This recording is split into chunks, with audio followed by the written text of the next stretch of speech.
Pemirsa dan saudara-saudari yang terkasih dalam Kristus, tanpa terasa waktu berjalan begitu cepat dan kita sudah memasuki di akhir atau di ujung dari masa Prapaskah. Minggu depan kita akan memasuki pekan suci, masa yang sangat istimewa bagi kita karena selama pekan suci kita diajak untuk lebih memfokuskan diri lagi, bertobat, memperbaharui diri agar kita pantas untuk menerima anugerah besar dari Tuhan, yaitu rahmat, keselamatan dan pengampunan. Dalam bacaan Injil pada hari ini hampir sama nadanya dengan bacaan Injil minggu kemarin, yaitu tentang pertobatan. Maka saya menyimpulkan pesan yang disampaikan oleh Injil pada hari ini ialah jadilah murah hati kepada sesamamu seperti Tuhanmu murah hati kepadamu. Jadilah pribadi-pribadi yang murah hati kepada sesamamu seperti Allahmu bermurah hati kepadamu. Kalau mendengar kata murah hati dan baik hati, bedanya apa? Murah hati dan baik hati. Kalau bermurah hati itu suka memaafkan. Apa yang menjadi spesial? Dua-duanya ada hatinya. Tapi yang satu itu berbaik hati. Berbaik hati mungkin kita bisa mengatakan bahwa wah, apa yang orang itu perbuat itu muncul dari hati.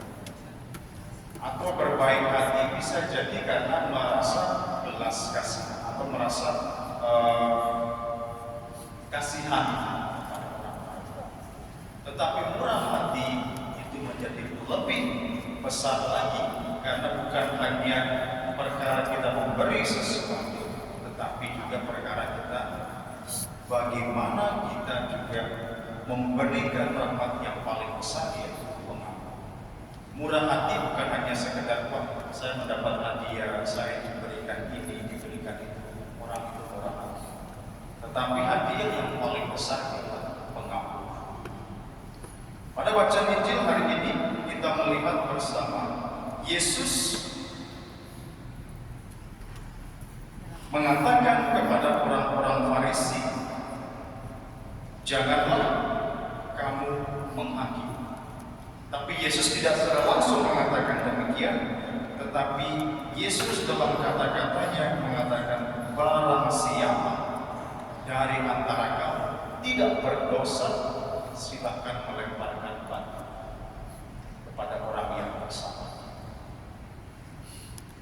Siapa yang tidak berdosa? Kalau ada yang tidak berdosa, silakan tinggalkan gereja. Kenapa ke gereja kalau tidak berdosa? Tetapi kalau kita merasa bahwa kita itu berdosa dan kita itu memerlukan pengampunan dari Tuhan, untuk itulah kita datang kepada Tuhan. Kalau kita tidak berdosa, tidak perlu datang. Maka terkadang ketika mendengar pengampunan dosa, ketika mendengarkan sakramen tobat, saya selalu mengatakan, berbahagialah kamu yang datang. Kau menyadari bahwa kamu berdosa. Terus yang tidak datang bagaimana? Urus masing-masing. Bukan urusan saya. Saudara-saudariku yang terkasih, Yesus pada hari ini dihadapkan pada suatu situasi di mana dia harus mengatakan mengampuni atau mengampuni. Dia dihadapkan pada situasi di mana dia harus memutuskan untuk mengampuni atau menghukum. Mana yang lebih baik? Mengampuni orang atau menghukum orang? Yakin? Tidak perlu dihukum. Jadi yang nakal-nakal pasti senang banget bahasa. Gak perlu saya gitu. Yesus melihat bahwa ini adalah suatu situasi yang rumit. Kadang-kadang kita merasa menghukum itu memberi efek jerah supaya dia bisa berubah, tetapi mengampuni tujuannya apa? Mengampuni tujuannya apa? Kalau seorang berbuat salah, boleh saya minta maaf, saya salah. Oh iya, saya ampuni. Besoknya buat lagi, minta maaf, saya salah. Besoknya buat lagi, minta maaf, saya berulang-ulang kali. Jadi tidak ada perubahan ya. Maka kalau menurut saya menghukum itu lebih tepat. Karena apa? Ada efek jerahnya. Waduh, saya berbuat salah, saya dihukum. Besok saya tidak buat lagi. Karena kalau saya buat lagi pasti dihukum. Ya, yang perlu yang sekarang menjadi orang tua pasti tahu karena anak-anak juga kan dibuat demikian. Dihukum, kamu tidak saya kasih uang jajan. Akhirnya dia berubah, sudah menjadi baik lalu ya saya sekarang sudah berubah, diberi uang jajan. Yesus dihadapkan pada konteks ini, tetapi dia tidak menjawab satu kata pun. Tetapi ketika ahli Taurat mendesak apa yang harus kita perbuat terhadap perempuan ini, mereka pun juga mempunyai suatu aturan yang jelas. Mereka menggunakan apa? Berdasarkan hukum. Berdasarkan hukum, orang ini harus dilempari batu sampai mati. Hukum yang diberikan dari hukumnya siapa? Dikatakan siapa? Musa. Musa memerintahkan kami untuk menghukum orang-orang yang demikian. Benar tidak Musa yang memerintah? Siapa itu Musa? Musa ialah nabi yang membawa bangsa Israel keluar dari Mesir. Lalu kemudian Musa adalah nabi yang juga menerima 10 perintah Allah.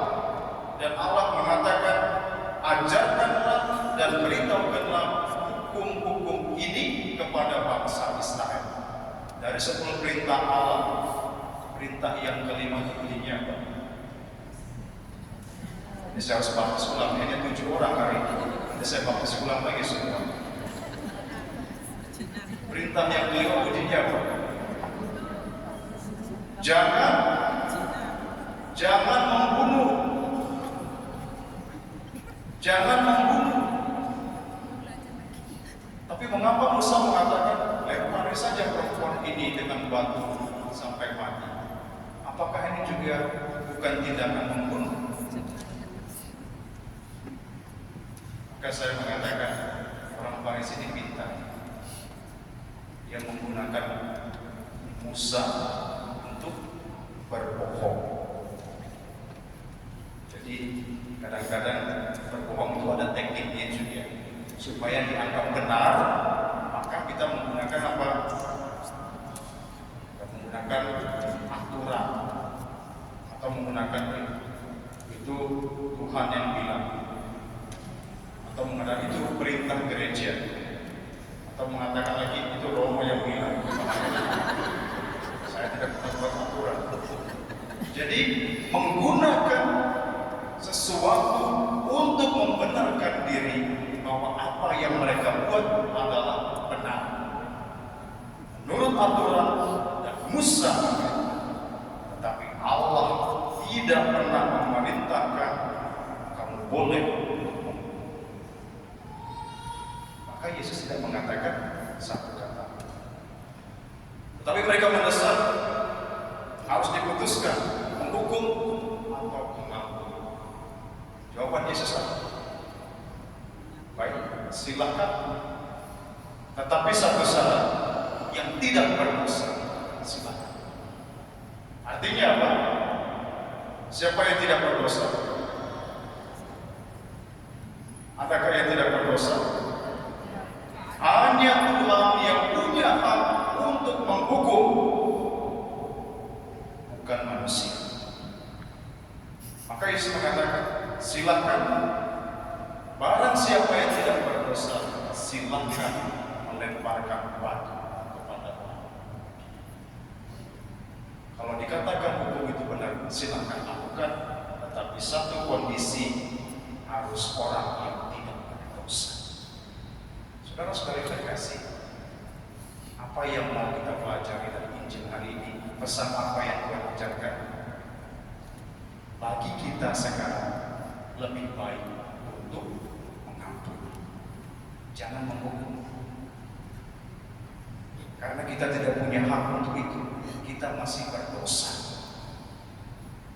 Tuhan Dia punya hak, karena Dialah yang menjadikan kita, Dialah yang menciptakan kita, Dialah yang juga menyelamatkan kita. Sepenuhnya adalah hak Tuhan, bukan hak manusia. Jadi jangan jadikan dirimu seperti Tuhan. Orang Farisi dan ahli-ahli Taurat ini, mereka menganggap diri mereka sudah paling benar, mereka adalah Tuhan bagi sesamanya. Maka ketika Yesus mengatakan demikian, silakan, tapi yang tidak berdosa boleh melakukan. Mereka pulang. Masih ada nilai positifnya kalau menurut saya. Artinya apa? Mereka sadar juga. Kadang-kadang kita lebih parah dari Farisi lagi. Sudah tahu salah tidak pernah sadar. Itu yang harus kita ubah. Kalau tahu salah, ya berubah. Tahu salah, ya buatlah yang benar. Bukan tahu salah, malah dibenarkan. Tuhan tidak mengajak kita untuk berbuat demikian. Maka beranilah untuk berubah. Janganlah menjadi seperti orang-orang Farisi yang menganggap diri Allah atas sesama. Tapi jadikanlah dirimu sesama bagi sesama. Itu beda. Kalau kita menganggap diri kita Allah, kita selalu merasa diri kita paling atas, paling benar, dan paling patut untuk ditiru. Tapi apakah demikian sikap dan perbuatan kita? Silakan kita refleksikan, dan semoga sabda Tuhan hari ini mengajak kita bersama untuk memperbarui diri untuk menjadi orang yang